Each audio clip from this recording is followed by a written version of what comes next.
இருசக்கர வாகன விபத்தில் தலையில் பலத்த காயமடைந்து காரைக்குடி அரசு தலைமை மருத்துவமனையில் அனுமதி. சிகிச்சை அளிக்க தக்க வசதி இல்லாததால் காயமடைந்தவர் உயிரிழந்த பரிதாபம். சிவகங்கை மாவட்டம் காரைக்குடி கழனிவாசல் பகுதியைச் சேர்ந்தவர் கோவிந்தராஜன், வயது 65.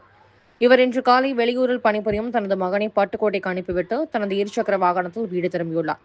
வியாழக்கிழமை சந்தை அருகே அவர் வந்தபோது எதிரே இருசக்கர வாகனத்தில் வந்தவர் மோதிவிட்டு சென்ற நிலையில் கீழே விழுந்த கோவிந்தராஜனுக்கு தலையில் பலத்த காயம் ஏற்பட்டது. அருகில் இருந்தவர்கள் மீட்டு காரைக்குடி தலைமை அரசு மருத்துவமனைக்கு அனுப்பி வைத்தனர்.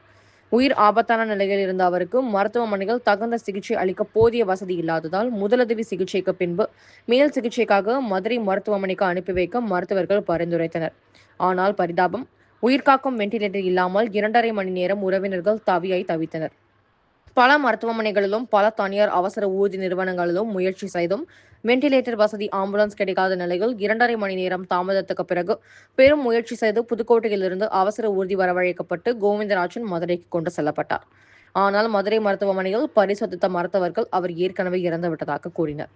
காரைக்குடி மாநகராட்சியாக தமிழக முதல்வரால் அறிவிக்கப்பட்ட நிலையில் தடுக்கி விழுந்தால் மரணம் என்ற நிலையிலேயே காரைக்குடி மருத்துவத்துறை உள்ளது. மருத்துவத்துறையில் பெரும் சாதனை படைத்துள்ளதாகவும் இந்தியாவிலேயே மருத்துவத்துறையில் தமிழகம் முதலிடத்தில் உள்ளதாகவும் அடிக்கடி தமிழக அரசு சார்பில் அறிக்கை விடப்பட்டு வரும் சூழ்நிலையில் அது உண்மையா என்ற கேள்விக்குறியை இந்த உயிரிழப்பு மக்களிடம் எழுப்புகிறது.